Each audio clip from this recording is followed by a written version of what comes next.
नमस्कार।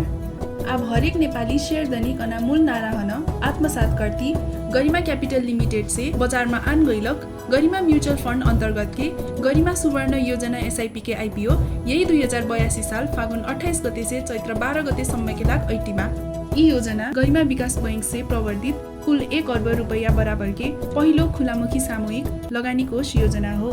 न्यूनतम जम्मा 1000 रुपैयाँ से लगानी करके यी योजना में सहभागी हो के कुल 1 अर्ब रुपैयाँ बराबर के कोष के लगानी में हिस्सेदार बनफे सेक जाए।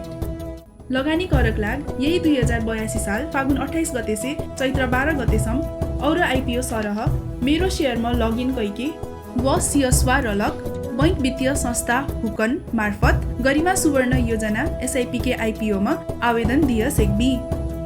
गरिमा म्यूचुअल फंड अंतर्गत गरिमा सुवर्ण योजना एसआईपी खुल्ने मिति 2082 फागुन 28 देखि गरिमा क्यापिटल समृद्धिको सारथी।